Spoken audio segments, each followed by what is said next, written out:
हम अपने संरक्षिका संत अन्ना के पर्व की तैयारी तथा संत अन्ना की पुत्रियों के धर्म समाज रांची की स्थापना के 128वें वर्षगांठ के अवसर पर वेबिनार के 8वें दिन में है। मैं आप सभी का हार्दिक अभिनंदन करती हूँ। यह हमारे लिए एक अवसर है कि ईश्वर से प्राप्त सभी आशीषों को पहचाने और उसकी सराहना करें, जिन्हें संत अन्ना की मध्यस्थता के द्वारा हमारे धर्म समाज पर निरंतर बरसाता रहा है। अतः आइए पवित्र साक्रामेंट के स्वागत हेतु हम घुटने टेकें।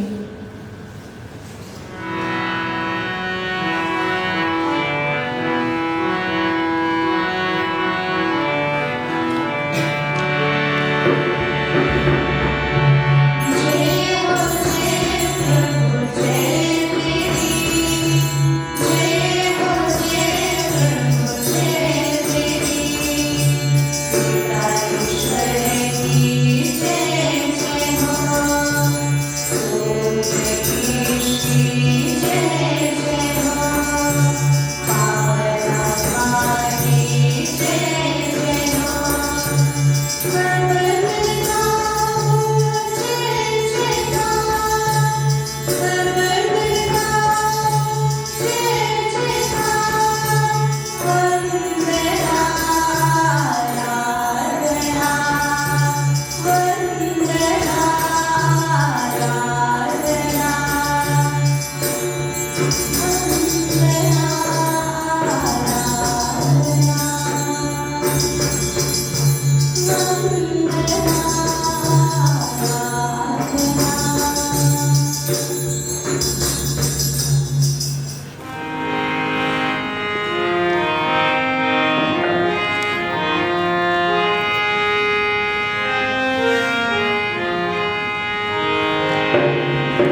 आज्ञाकारिता का दर्पण। पवित्र बाइबल में आज्ञाकारिता का अर्थ होता है सुनना, समझना और प्रेम से स्वीकार करना।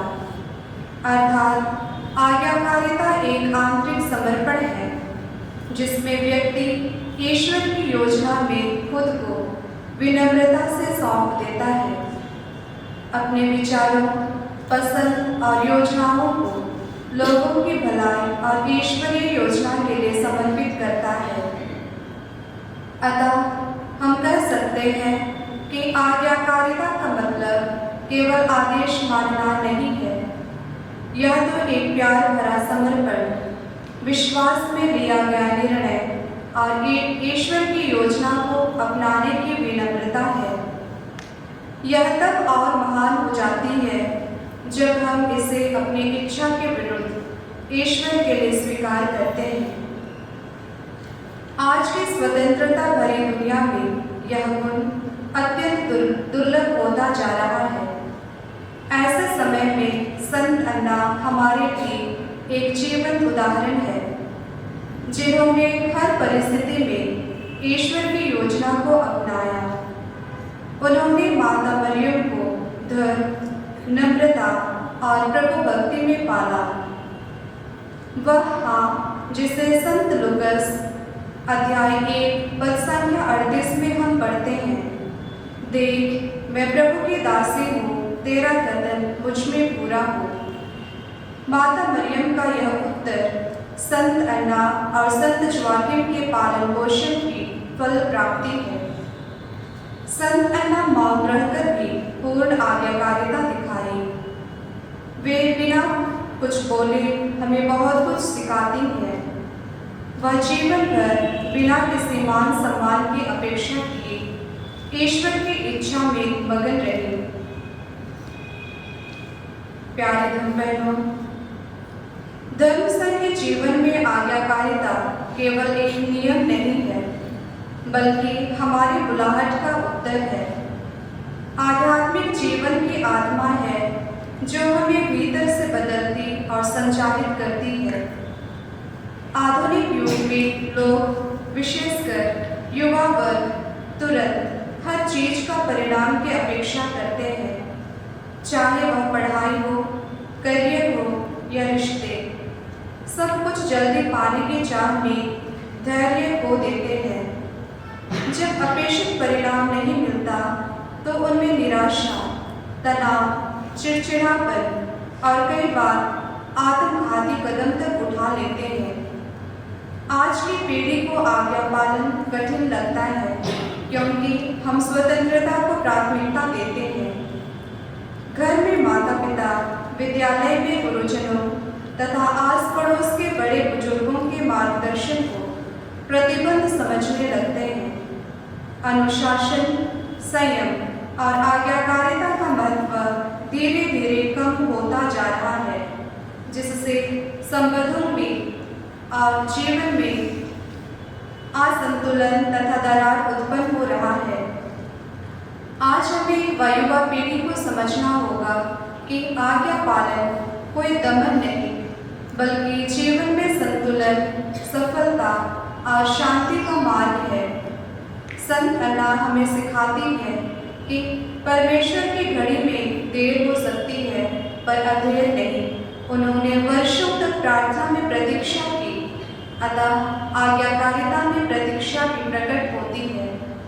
आइए हम संकल्प लें कि अपने जीवन, बुलाहट और सेवा में हम भी दूसरों के लिए एक दर्पण बन सकें, जिसमें हर परिस्थिति में ईश्वर की इच्छा झलकती हो।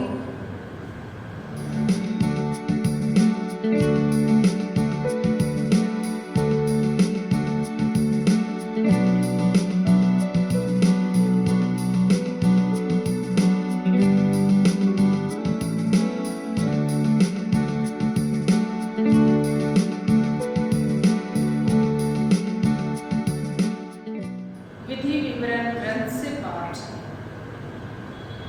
अध्याय 28, पद संख्याएं 1 से 6। यदि तुम प्रभु अपने ईश्वर की वाणी पर ध्यान दोगे और उन सब आदेशों का पालन करोगे जिन्हें मैं आज तुमको दे रहा हूँ, तो वह तुम्हें पृथ्वी भर के राष्ट्रों से महान बनाएगा। यदि तुम प्रभु अपने ईश्वर की वाणी पर ध्यान दोगे, तो ये सब वरदान तुमको मिलेंगे और तुम्हारा साथ देते रहेंगे। नगर में तुम्हारा कल्याण होगा और देहात में तुम्हारा कल्याण होगा। तुम्हारी संतान, तुम्हारी भूमि की उपज, तुम्हारे पशुधन, तुम्हारी गायों और भेड़ बकरियों के बच्चों को आशीर्वाद प्राप्त होगा।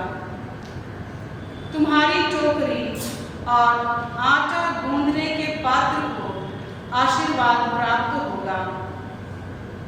घर आने पर और घर से बाहर जाने पर दोनों समय तुम्हें आशीर्वाद प्राप्त होगा। यह प्रभु की वाणी है। अभी पढ़ा गया वचन स्पष्ट रूप से कहता है कि यदि हम ईश्वर की बात को ध्यान से सुने और उसका पालन करें, तो वह हमारे जीवन में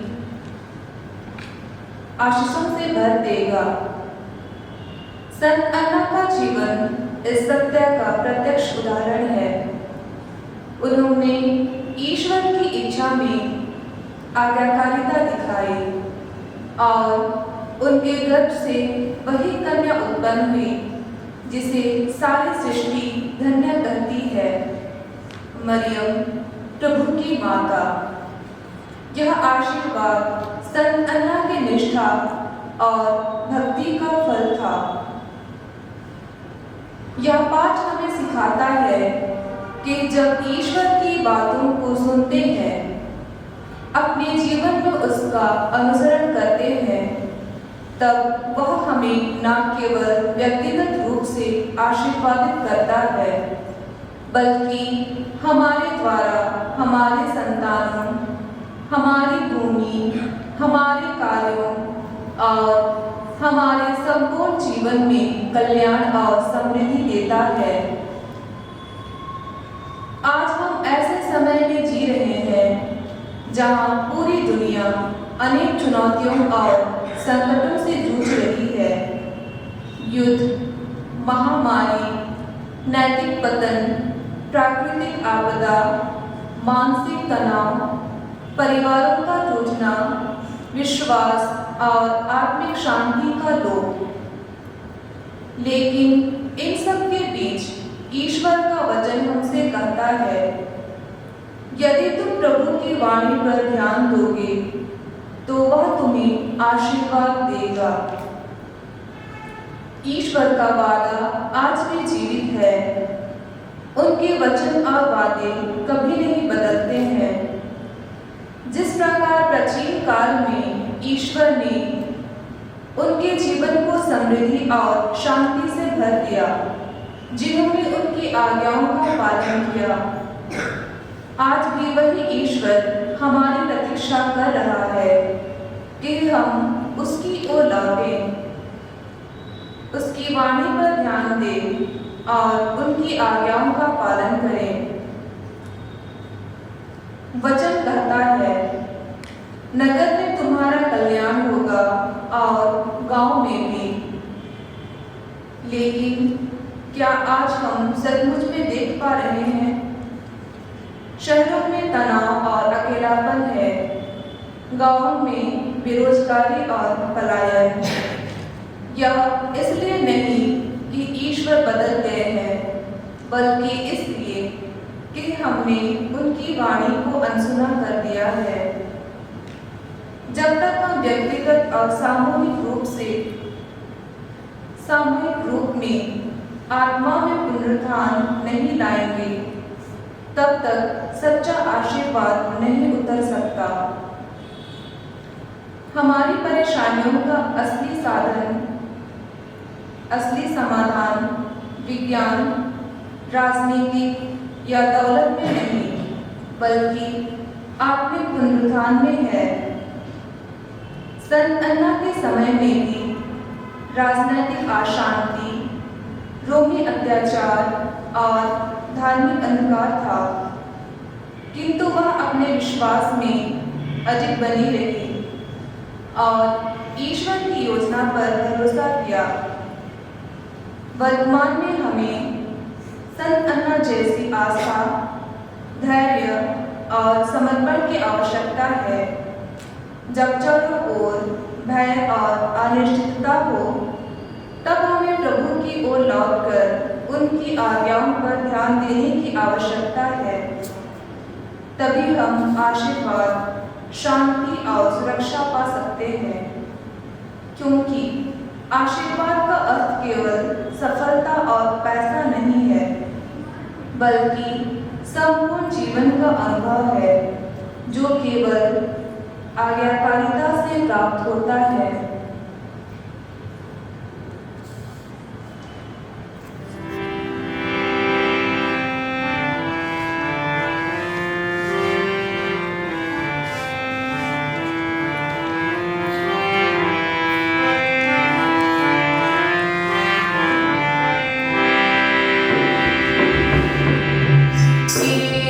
प्रभु है मेरा जीवन, मेरे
और सेवा को आशीषित करें।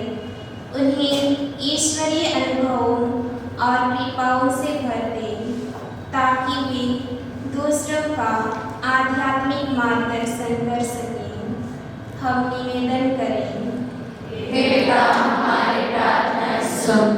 हम पवित्र बुलाहट के लिए प्रार्थना करें कि युवक युवतियाँ खुले हृदय से प्रभु की आवाज़ सुन सकें, अपनी बुलाहट को पहचान कर स्वीकार कर सकें। वे जीवन के उद्देश्य को जानने और उस पर चलने के लिए ईश्वर का मार्गदर्शन प्राप्त करें। उन्हें धार्मिक जीवन, मिशनरी कार्य और सामाजिक सेवा को जानने की जिज्ञासा प्रदान कर ताकि वे धर्मसंघीय जीवन के लिए अपना साहसिक कदम आगे बढ़ा सकें। इसके लिए हम निवेदन करें। हे पिता, हमारी प्रार्थना सुन। धर्मसंघ के प्रत्येक धर्मवहन के लिए प्रार्थना करें जो प्रभु के प्रेम और सेवा के लिए जीवन समर्पित किए हैं। प्रभु हमारे समर्पण को सुदृढ़ करें ताकि हम अपने व्रतों के प्रति ईमानदार एवं वफादार रहें एवं अपने मूल उद्देश्य के तहत अपने प्रेरिताई को उत्साहपूर्वक कर सकें। इसके लिए हम निवेदन करें। हे पिता, हमारी प्रार्थना सुन। हम हमारे परिवार के लिए प्रार्थना करें कि उन्हें एकता एवं समझ के साथ रहने का आशीर्वाद प्राप्त हो, एक दूसरे का समर्थन एवं शांति बनाए रखने की शक्ति मिले, सभी परेशानियों और खतरों से सुरक्षित रहें ताकि सभी लोग प्रेम, दया और करुणा से आदर्श परिवार बना सकें। इसके लिए हम निवेदन करें। हे पिता, हमारी प्रार्थना सुन। सभी नेताओं के लिए प्रार्थना करें कि प्रभु उन्हें सही निर्णय लेने, लोगों की सेवा करने और अपने कर्तव्यों को ईमानदारी से निभाने में मदद करें ताकि वे न्याय और निष्पक्षता से लोगों का दिशा निर्देशन कर सकें। इसके लिए हम निवेदन करें। हे पिता, हमारी प्रार्थना सुन। सभी विद्यार्थियों के लिए प्रार्थना करें कि प्रभु उनके मन में ज्ञान, समझ और प्रज्ञा की ज्योति जलाए, विशेषकर अध्ययन और परीक्षा में उनका मन एकाग्रचित करें ताकि वे कड़ी मेहनत के साथ अपने सपनों को साकार करने में सक्षम हो सकें। इसके लिए हम निवेदन करें। हे पिता, हमारी प्रार्थना सुन। व्यक्त निवेदनों के साथ साथ हमारे मन में उठने वाले अन्य निवेदनों को भी प्रभु को चढ़ाएं और कहें। हे हमारे पिता, जो स्वर्ग में है, तेरा नाम पूज्य जाए, तेरा राज्य आवे, तेरी इच्छा जैसे स्वर्ग में है वैसे इस पृथ्वी पर भी पूरी हो। हमारा प्रतिदिन का आहार आज हमें दे और हमारे अपराध में क्षमा कर जैसे हम भी अपने अपराधियों को क्षमा करते हैं, और हमें परीक्षा में ना डालो परंतु बुराई से बचाओ।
उत्तम नमूना। हमारे प्रार्थना कर। संत अन्ना अपना घराना चलाने में खूब चौकस माँ।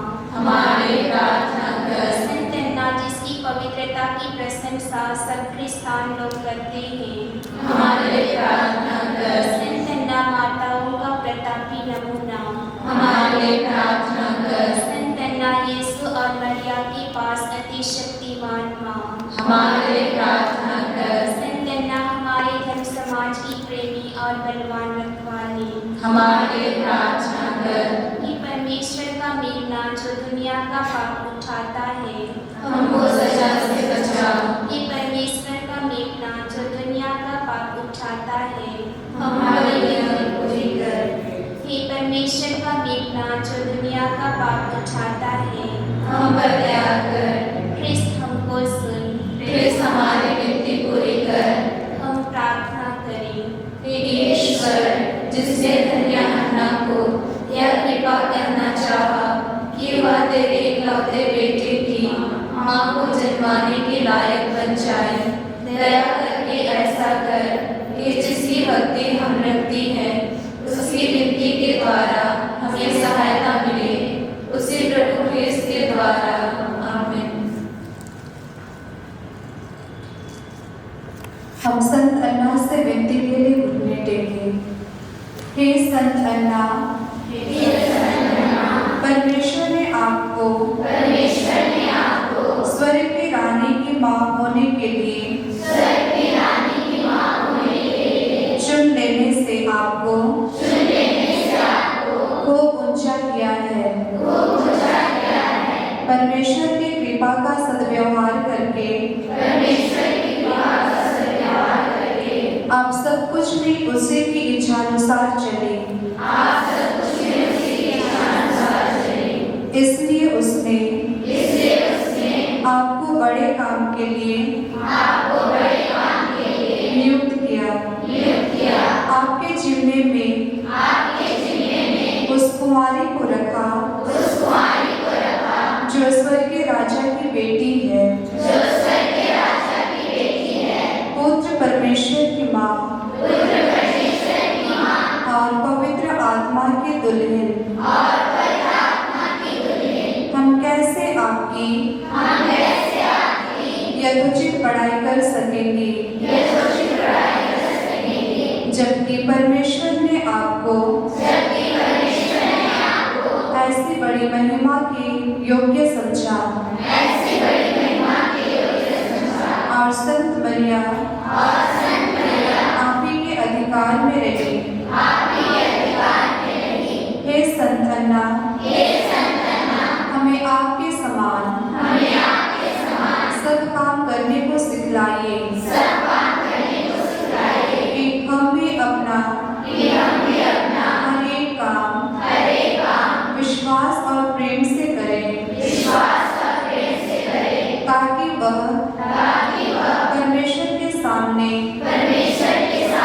चढ़ाने के योग्य होवे। हे निष्कलंक मरिया की माँ, हमारी सहायता कर दीजिए।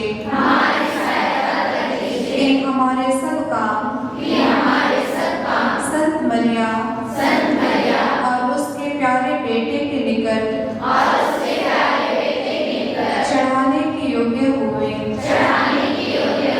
आज हम आपको अपनी सहायिका रक्षिका और प्यारी माँ ठहराती हैं। हमको आशीष दीजिए और अपनी निज बेटियों के समान हमें रख दीजिए। कि आपकी विनती की सहायता से हम इस जीवन में आपके नमूने के अनुसार चलें। और मरने के बाद आपके साथ अनंत सुख पाएं। आमीन।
संतन्ना हमारे धर्म संघ के संरक्षिका, हमारे लिए प्रार्थना कीजिए। पिता और पुत्र और पवित्र आत्मा की महिमा हो, जैसे आदि में थे अब सदा के आमीन। हे सुखाती पवित्र हृदय, तेरा राज्य आवे। हे संत मरियम, हमारे लिए प्रार्थना कीजिए। मृत विश्वासों की आत्माएं परमेश्वर पिता शांति निवास करे आमीन। क्रूस का चिन्ह पिता और पुत्र और